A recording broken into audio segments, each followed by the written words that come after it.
Airboat Time. Finding the right balance between vehicle time and time on foot took some work. Driving at full speed propelled players through the world quickly, and in early playtests we felt that players were missing out on exploring and taking in the game's detail. Exploration and world examination are core values of Half-Life, so we didn't want the vehicle to eliminate that. To address this, we added periodic spots where players could get out and explore small pockets of dense detail. Additionally, as the physics system evolved, we were learning new ways to use it. These spots off the airboat let us introduce an element of discovery around physics, like dropping crates into the water or combining barrels to raise a ramp. This gave players a chance to interact with water and physics in different ways.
Floating supplies.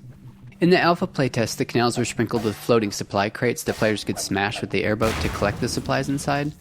The mechanics were somewhat gamey, but helped keep the flow of the gameplay going, allowing the player to resupply on the go. To help make the premise more plausible, we wanted to tell the story of how the floating crates ended up so conveniently placed along the player's path. This scene of the citizens dropping supply crates helped sell that fiction, while also making the canals feel more alive. It also made players feel more heroic and important to be helped by so many supporting characters.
Zombie surprise.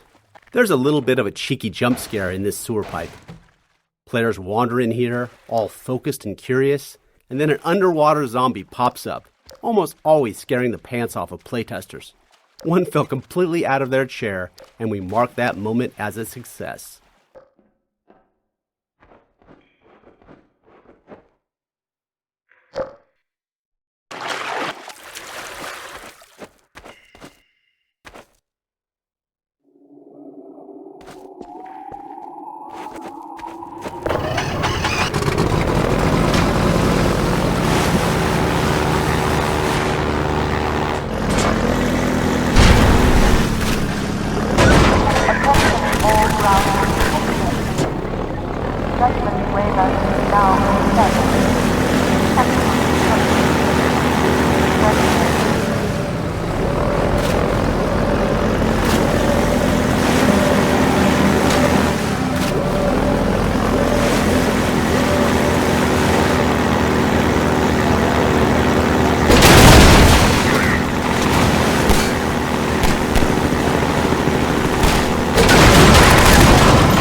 Instinct, ignorance, and decay.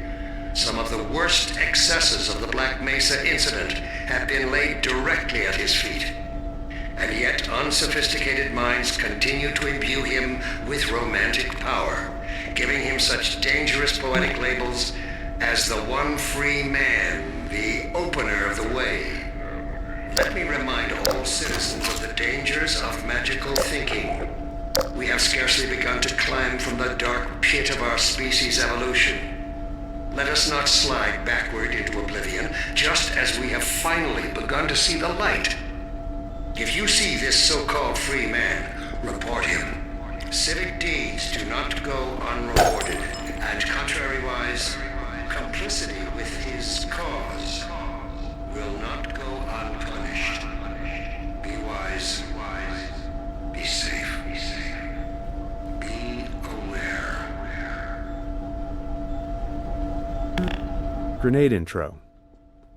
We conceived of this Combine base as both a training area and a playground for grenades, introducing them here in infinite supply crates to signal that it's safe for players to use grenades freely without fear of running out. Go wild. The Combine encounter here uses extensive markup to direct the soldier AI towards cover and provide good opportunities for players to make use of grenades. At the end of the area, the same infinite grenade technique helps players resolve the turret placement, as a direct assault is a lot more difficult if you don't. A bright red light and a particle trail were added to the grenades, making it significantly easier for players to follow their trajectory, whether they're throwing them or dodging one from a Combine soldier.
Air resistance. One important feature we had to add to our physics engine for Half-Life 2 was air resistance. At the time, physics engines would typically implement a general damping feature for slowing objects down as they moved, but this merely removes energy in a symmetric way. In order to create more believable motion, we decided to simulate air resistance instead. This allowed us to get asymmetric behavior, where the amount the object was slowed by moving through the air was different depending on how much surface area of the object was facing the direction of movement or rotation. This feature was key to making explosions and objects thrown by the gravity gun look believable. Fast-moving and fast-spinning objects are among the most expensive things to simulate in Half-Life 2's physics engine, so air resistance also improves CPU performance in cases like explosions. It is also key to presenting different materials and masses of objects. More dense objects can push aside air more easily, and this is visible. Having this effect in the simulation helps make the difference in density between cardboard boxes and wooden planks more apparent, and really helps make the objects in Half-Life 2's world much more convincing.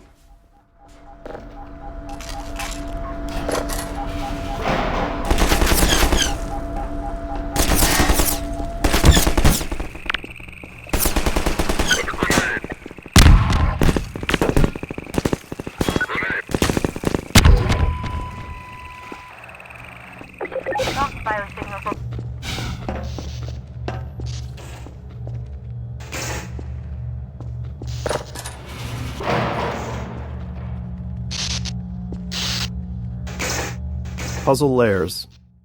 Because players are often totally unaware of the designer's intent, which we think is a good thing, they tend to respond in all kinds of surprising ways to our puzzles. Even seemingly simple puzzles can see countless failures along the way to success. That was the case with this puzzle to open the canal gates, which required many layers of hints and cues. The sparking wheel communicates that this is where someone would normally open the gate, but some other method is needed. A few crows draw the player's eye towards the solution, in this case, a bundle of girders on a pendulum.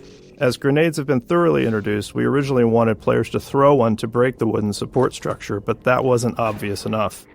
We added exploding barrels as a much clearer clue. But even after solving the puzzle, some players didn't realize that the gates were now open, which led them to endlessly explore the base interior looking for another exit. So we had to remind them of their original problem, the broken gate. We added smoke, the alarm klaxon, and a spinning light, and it was then that we finally started seeing reliably good results in playtesting.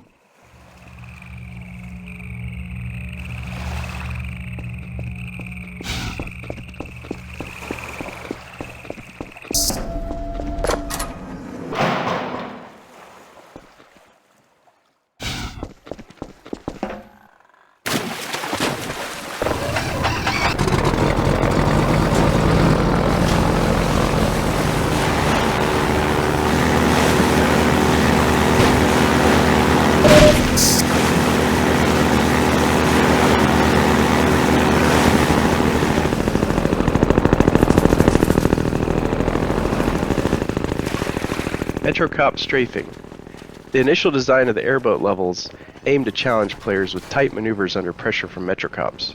The Cop Strafing fire pattern was meant to make players slalom around the shots as they sped through, but in a review process, internally known as Overwatch, some playtesters felt frustrated being shot at without a way to retaliate. They wanted the airboat to feel powerful and unstoppable. Based on that feedback, we refocused the levels to emphasize empowerment over challenge, shifting from dodging attacks to fast-paced combat, speed, and busting through barriers.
Skybox.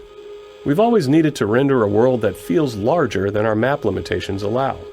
In Half-Life 1, we used a cube map texture to let players see beyond the playable area.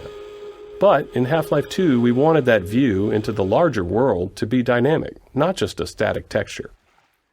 Our map size limitation was about half a mile in each dimension, but we realized we could create a much larger outer world if we stored it at a reduced scale. So, we invented what we called the 3D Skybox. The 3D Skybox is a small box hidden within the actual game map containing geometry at 1/16th scale. Inside it, a reference point corresponds to a matching origin in the main map. Then, when we render the space beyond the playable area, we use the geometry from the 3D Skybox, positioned by that reference point and scaled up 16 times. Getting the lighting and fog to blend seamlessly across the transition from the main map to the Skybox presented some sticky challenges, but it worked. The result made the world feel significantly larger and more immersive than it had in Half-Life 1.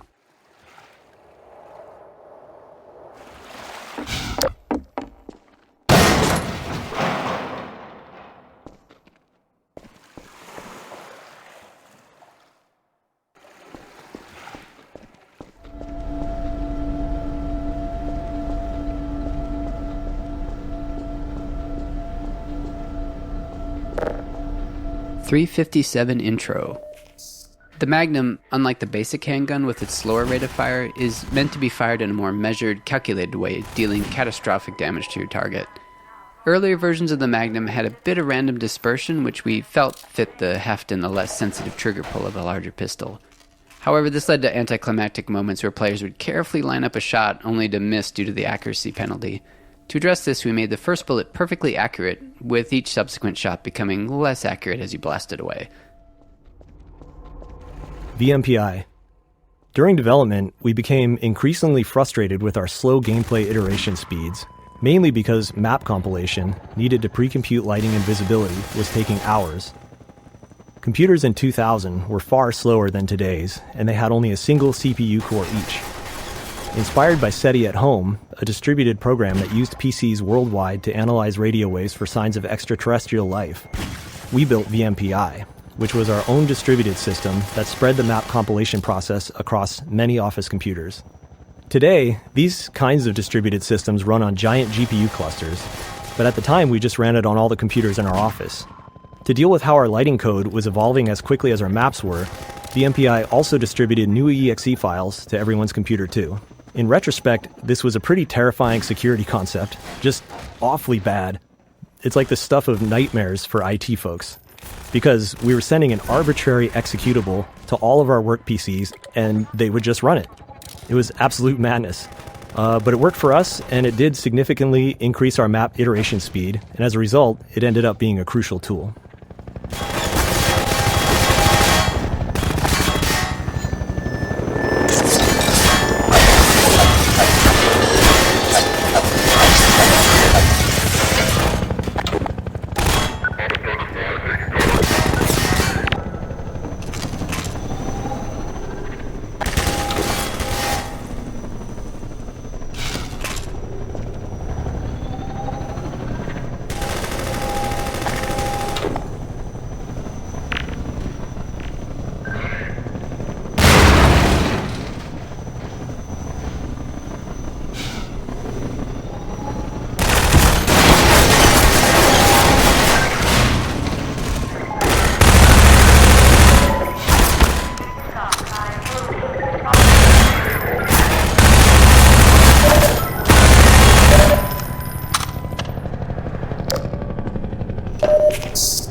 The mounted guns were added here to help train the player on the gun's effectiveness against the attack helicopter for the final battle in the reservoir.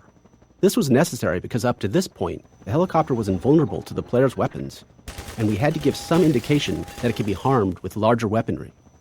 This was only somewhat effective in playtest due to the amount of pressure the player was under at the moment, which led us to developing the particle effects and sounds that would sell to the players that they were really doing damage.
Helicopter Bombing Run.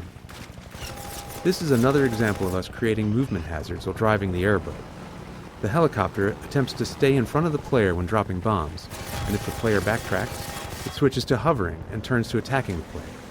In one playtest, a bomb just so happened to drop between the pipe seams, creating a pretty cinematic moment. The playtester had a positive reaction, so the team decided to script it so it happened every time. This process has become part of our organic design process. Every so often, a cool thing randomly happens in a playtest, and we find a way to make it happen more reliably.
Smokestack Collapse.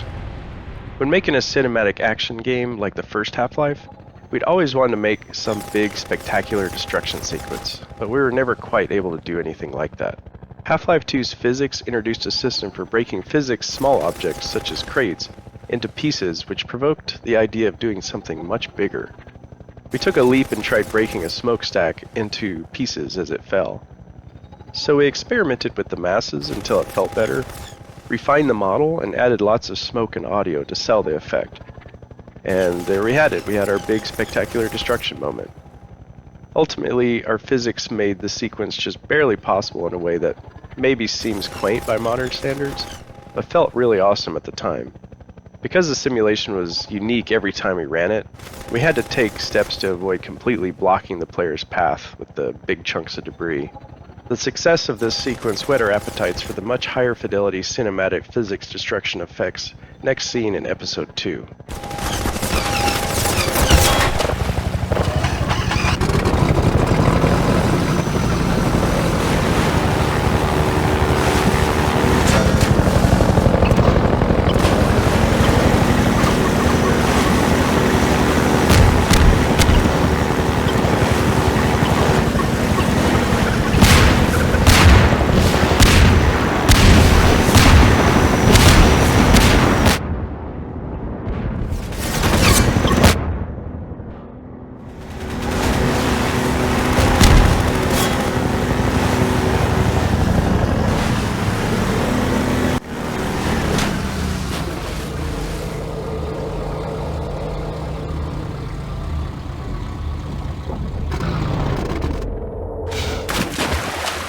Displacements I.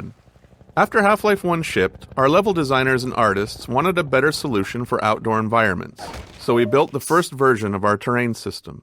It was based on subdivided quads. To visualize this, imagine a flat square divided into a grid, where each point on the grid can be moved up or down. Level designers could lay out multiple squares and then use a paintbrush tool to shape hills and valleys by adjusting the grid points.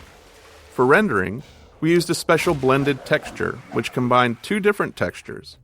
Each grid point specified how much of each texture to use, allowing smooth transitions between surfaces like sand, grass, dirt, and gravel. This type of terrain system wasn't unusual in game engines at the time, and we naively thought it would be enough for our game designers.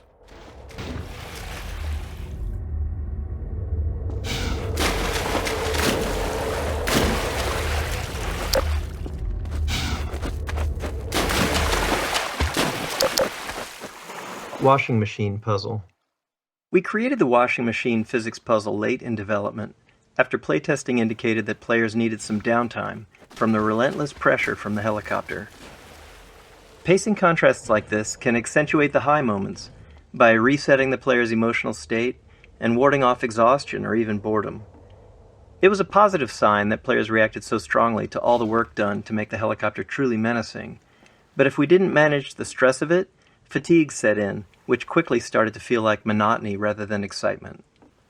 Originally, players quickly drove through this area, but because of the nice sunlight and composition of the canal here, we decided it was a good spot to pause the action and have the player spend some quiet time solving a puzzle. The puzzle itself, which was the first to use masses and pulleys, ended up giving rise to other physics navigation puzzles elsewhere in the game. Displacements II. Once the initial terrain system was up and running, we expected level designers to use it for outdoor spaces. Instead, they began experimenting, adding detail in unexpected places. They used the subdivided quads on the top of walls to create ruined edges, rounded off street curbs, and even attempted to make pipes. This met with varying success since the terrain system was designed for landscapes, not architectural detail. So we returned to the code mines, transforming the height-based terrain system into a fully 3D displacement system. Now, instead of only moving grid points up and down, designers could move them in any direction.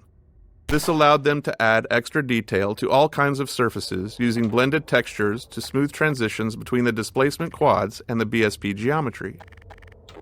However, this required additional tech work to ensure consistent lighting between the two renderers, or those edges would have been noticeably mismatched. But with all this done, the level designers seemed satisfied, and we naively thought that this time it really would be enough. Displacements III.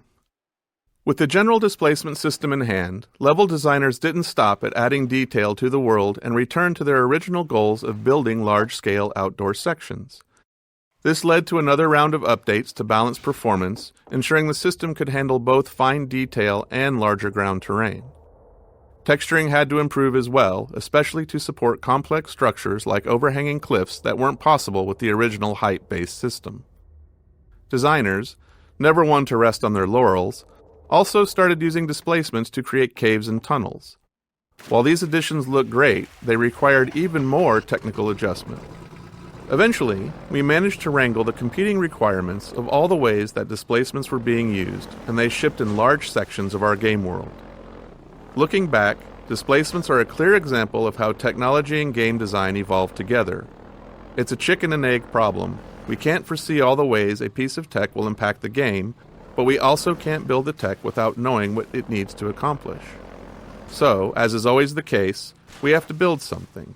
We start with a solid guess and see where it leads us.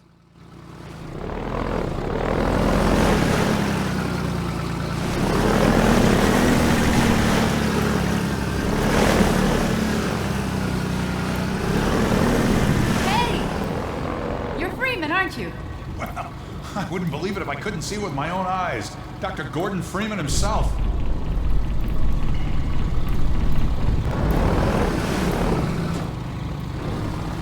Just in time, Doc. We gotta move out before the Combine picks us up. We're just getting ready to pull out. We better hurry.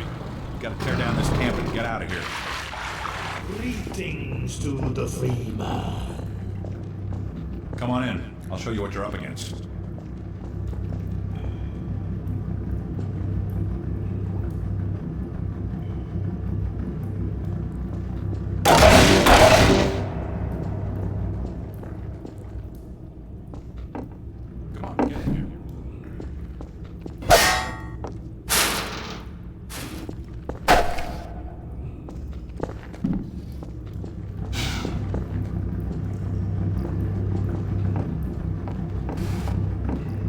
Worry about the airboat. Vort's gonna look after it for you. Here, take a look at this. This here's the dam. It's just up ahead. Eli's hideout is here, a stone's throw from the apron and nestled in the old hydro plant. But getting there, with that hunter chopper on your ass, next to impossible. Good news is, the Vortigaunt's working his magic on your airboat, so you'll have a little more firepower going forward. I think he's just finishing up now. Go on out. Gestures. Each of our characters had a library of simple animations called gestures, which we could easily layer on top of other body movements. While originally planned as a production savings to allow us to reuse animations throughout the game, we found they actually had more utility than that. Humans often repeat certain movements, and these can be markers of a specific personality. As a result, our gestures library ended up capturing the essence of each character, helping to unify our animation team's understanding of who those characters were. This made it much easier for our animators to share any one character's workload among themselves, which production often required. Or suffer greatly on the road ahead. We remember the Freeman. We are coterminous. There is no distance between us. No false veils of time or space may intervene. We see you still in Black Mesa. Clearly we see you in the Nylon's chamber. We bear witness to the bright eternity of the Nylon's demise. You leap, you fall, we see you crush between the barriers. For a brief time you joined us, you are one.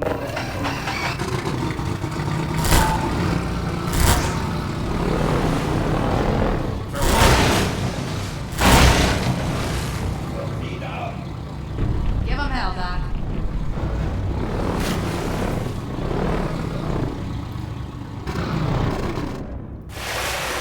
Airboat Change Up. We heard from the playtesters that they wanted more varied gameplay from the airboat. Up until this point of the game, the The player had no real way to fight back against the helicopter and other enemies, so it felt right to introduce a new weapon, and in turn deliver a pacing change and set the stage for what would come next. In the subsequent areas, we added target practice to acquaint people with their new weapon. Extra physics force on the airgun projectiles meant targets would get sent flying and make it feel way more powerful than anything in the player's loadout. Even then, when it came to playtesting combat against the helicopter, a lot of testers still thought it was invincible, and hadn't noticed our efforts to illustrate that it was taking damage from the Combine-mounted guns earlier. To get over this, we did the most obvious thing. We put the helicopter directly outside the tunnel in which you get the gun and make it extremely clear that you can and should shoot it. And it worked.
Skybox time of day.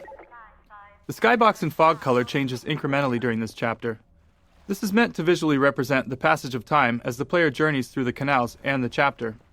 Two fog color values in opposite directions help sell the illusion of the oblique angle of the sun. You can see it getting closer to sunset by this point. This culminates in the helicopter combat arena with the sun setting and Ravenholm visible in the skybox.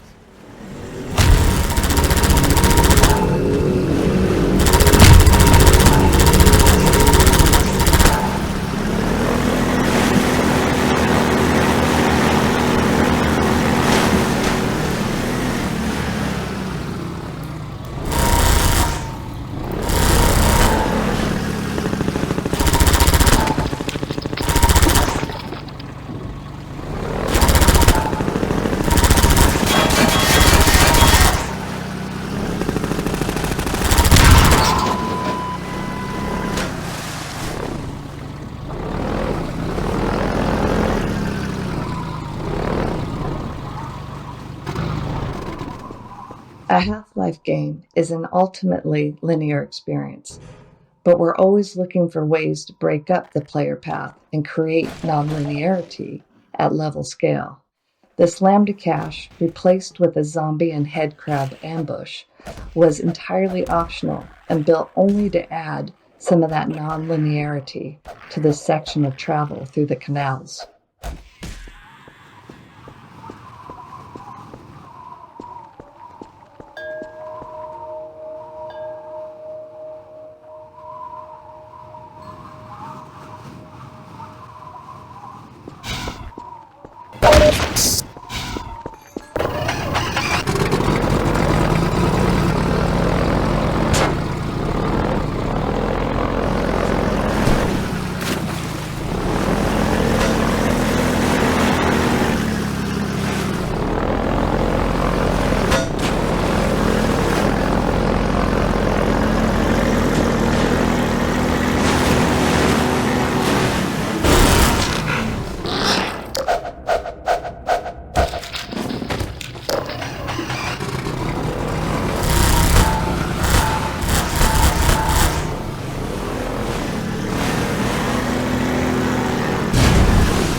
Donkey Kong Barrel Ramp. This particular area, the drainage ramp, originally started as just an interesting piece of level architecture. But during playtesting, we quickly saw how fun it was to slide the airboat up and around the slope, so we added more elements to enhance that experience. This included Metro Cops dropping barrels down toward the player, and a little nod to the classic arcade game, Donkey Kong.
Helicopter Megabomb Origin. The Megabomb helicopter attack was based on a bug where a programmer accidentally removed the bomb drop cooldown, resulting in the chopper dropping hundreds of bombs all at once. It looked so cool that we decided that we had to keep it for the final shipping bombing run attack.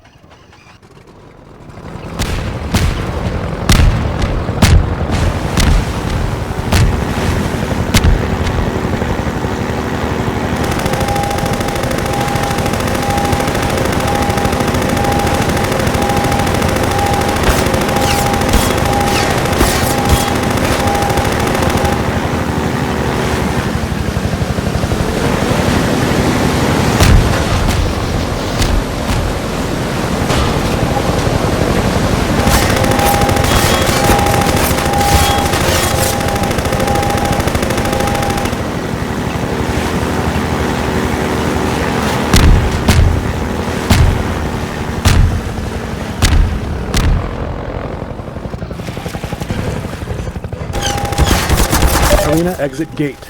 The wheel mechanism to raise the exit gate was added specifically to force the player to defeat the helicopter before they can move forward.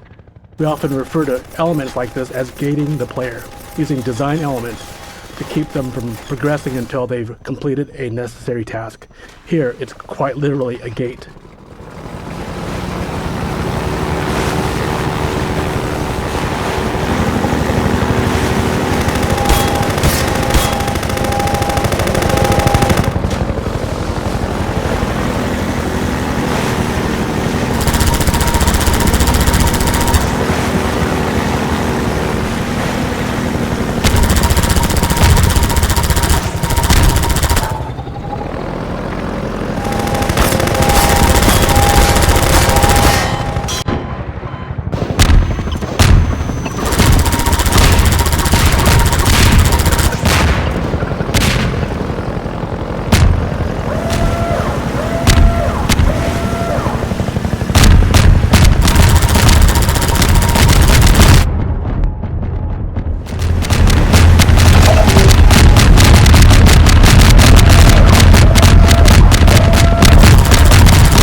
Helicopter Final Battle.